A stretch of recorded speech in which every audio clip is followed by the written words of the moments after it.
بسم الله الرحمن الرحيم. اللهم صل وسلم وبارك على سيدنا محمد.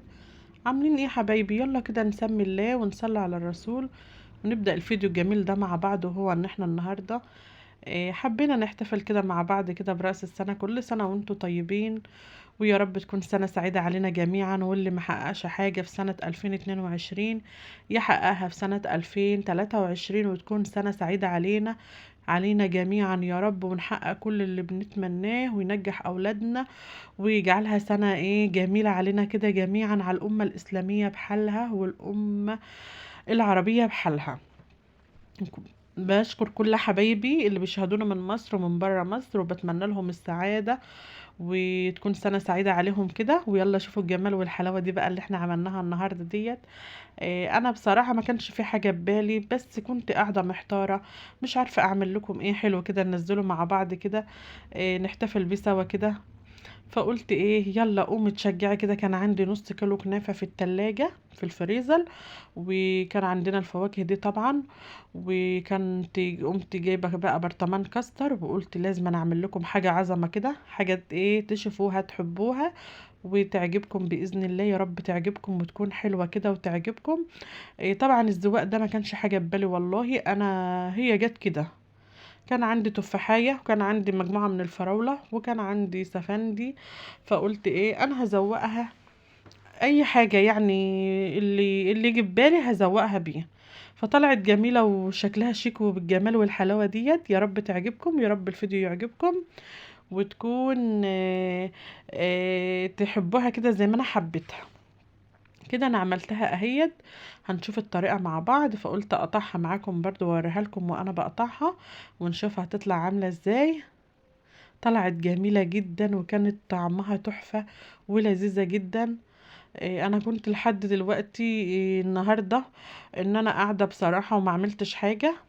بس بصراحة ما كانش في حاجة ببالي ان انا اعملها. احنا عاملين تورت مع بعض قبل كده كتير، فكل مرة هعمل نفس التورت. فقلت ايه، لازم اغير واعمل لكم حاجة جديدة وتعجبكم بإذن الله. يا رب كده تنولوا اعجابكم وتعجبكم بإذن الله وتجربوها، هتحبوها جدا لانها كانت طعمها خرافة وحلوة. تشرفك لو عندك عيد ميلاد وحابة تعملها في عيد ميلاد او عيد جواز او مناسبة، او لو اولادك كده في اي مناسبة. يلا بينا بقى هنشوف الطريقة كده. انا بقى قطعت منها حتة اهيت، وهقطع منها حتة بقى كده كلها واقول لكم ايه الطعم. طعمها خطير. يلا بينا بقى نشوف الطريقة ونشوف عملناها ازاي.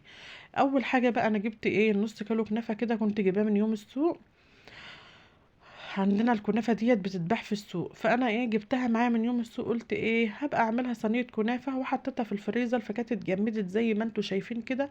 فطلعتها بقى، بحب ان انا احطها في الفريزر واكسرها كده، افركها بايدي علشان تطلع معايا ناعمة وحلوة كده. طلعتها من الفريزر اهيت وكسرتها كده، علشان خاطر ان احنا نعمل بها ايه الجمال والعظمة بتاعتنا الجميلة ديت.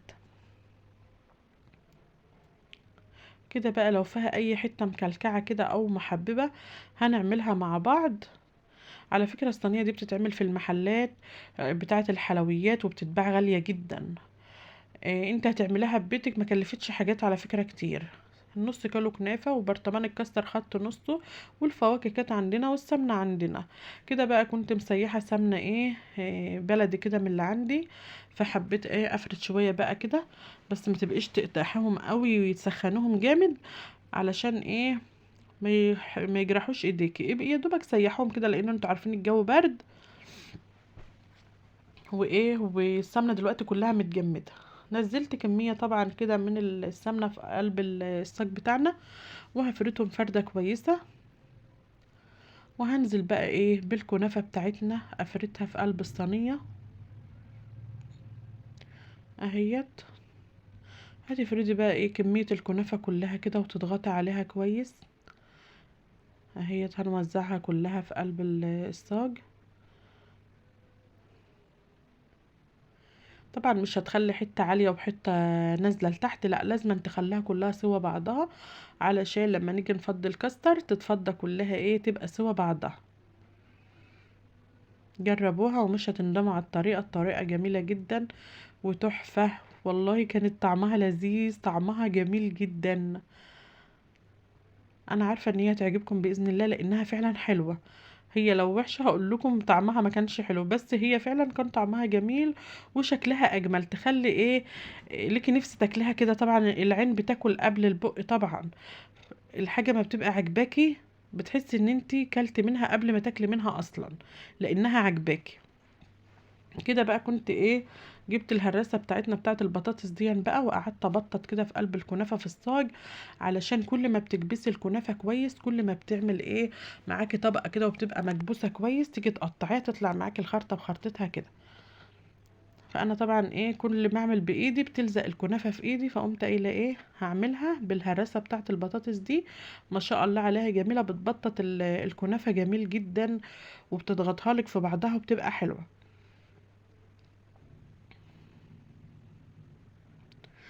نزلت تاني اهوت بكمية الكنافة اللي كانت فاضلة، وهفردها تاني وهبططها تاني كده علشان تبقى مسوية كده. انا كنت بعمل بايدي الاول كده علشان اشوفها الحتة العالية عن التانية،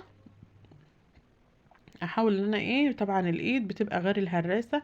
إيه بتعرفي انت الحتة ان هي العالية والحتة اللي نازلة لتحت، فانت بتسويها كلها زي بعضها الاول بايدك، وبعدين بقى ايه تضغطي عليها بحاجة كده علشان تنكبس كلها ببعضها كده، وتبقى ايه مضغوطة جامد، تضغطيها جامد علشان ايه الكنافة زي ما انتوا عارفين متكسرة وعايزة تمسك حلو ببعضها، عشان لما تدخلها الفرن تمسك في بعضها ما تفرولش منك بعد كده وانت بتقطعيها. اهيت تحطوا اللايك بقى كده، وما تنسونوش بالاشتراك في قناتي على اسرار الطبخ مع عمو علي.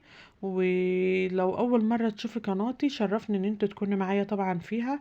والمشاهدات يا حبايبي مش عارفه هي بسيطه كده ليه، انا بقالي كام فيديو كده مشاهداتي نازله، عايزاكم تدعموني كده وتعملوا لي لايك واشتراك ومشاهده كده.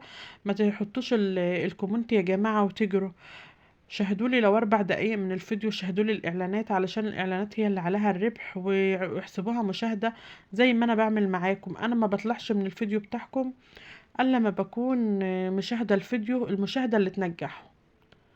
وطبعا الحاجة دي بتبقى مسألة ضمير، انا بقول الحاجة لان انا عارفة ان انا هتحاسب على كل كلمة بقولها، وعارفة انا بقول ايه. مش عايزاكم ان انتوا تقولوا ان احنا خلاص بنراضيها ونكتب لها الكومنت ونجري، ما ينفعش كده. لازم نشاهد مع بعض، نشاهد مشاهدة بصدق.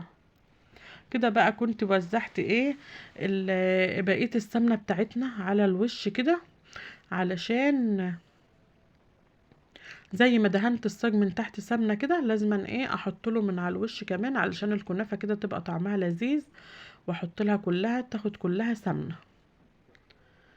كده بقى كنت بصفي المعلقة كده ايه من السمنة اللي فيها، والطبق اللي كان فيه السمنة كده عليها علشان كلها تبقى عليها سمنة. شوفوا كلها ما شاء الله اهيت بقى عليها سمنة. هناخدها بقى ايه ندخلها الفرن ونعمل العسل بتاعنا. كده انا مش عايزة العسل بقى ايه مسكر قوي، علشان ان انا هحط عليها كاستر، والكاستر كمان هيبقى فيه سكر.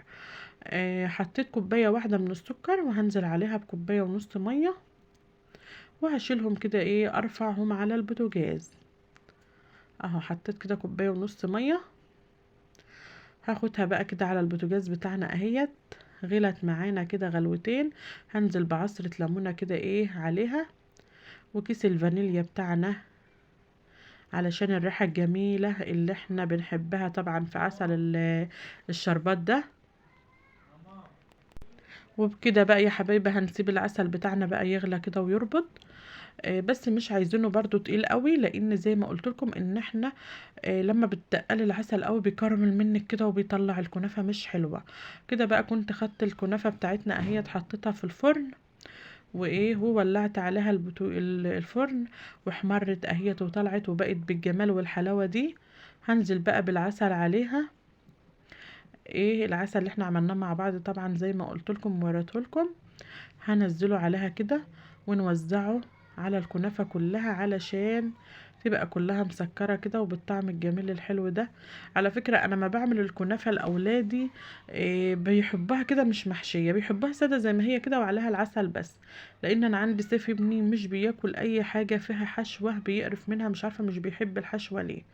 لا بيحب الزبيب ولا جوزة الهند ولا السوداني ولا الحاجات دي، بيحبوا الحاجة ايه سادة.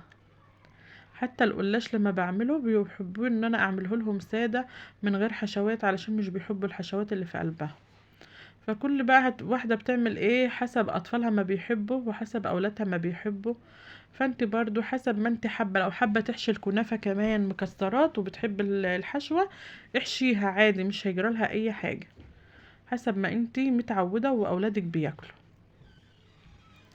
كده بقى هنوزع ايه الشربات كله عليها كلها، علشان كلها تشرب من الشربات بتاعنا. هي كده كده اصلا هتتدرى دلوقتي بالكاستر اللي احنا هنعمله،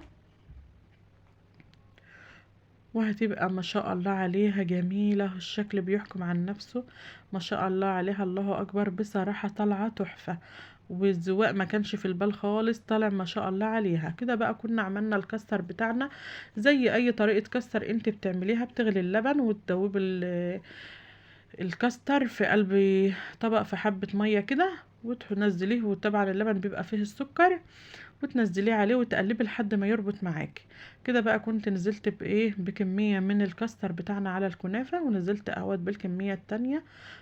إيه هسيبها بقى ايه كده، هوزعها كلها على الصينية وهسيبها تبرد خالص، واخدها بقى ايه ازوقها اهيت. وزعتها كلها اهيت وسبتها بقى علشان تبرد، كده كانت لسه سخنة والبخار طالع منها اهي. هسيبها بقى تبرد خالص واخدها بقى ازوقها بالطريقة الجميلة ديت. شفتوا ايه الذوق بتاعها جميل ورقيق وما شاء الله عليه، طالع تحفة. جربيها بقى وادعيلي وقولي لي ايه رأيك في الصينية بتاعتنا الجميلة ديت. على فكرة الصينية دي كبيرة جدا، مش صينية صغيرة يعني ايه. ده الصينية اللي بتبقى في الصواني اللي بتبقى 4 ببعض دي، هي صينية كبيرة مش صينية صغيرة، ما شاء الله واخدة كمية كبيرة، وهتعجبك بإذن الله. جربيها وقولي لي ايه رأيك، وهستنى رأيكم في الكومنتات. يا رب تعجبكم، ويا رب تحطوا لي لايكات كتير ومشاهدات كتير، والصاج ده يجيب احلى مشاهدات. اشوفكم فيديو جديد يا احلى متابعين في الدنيا. باي باي.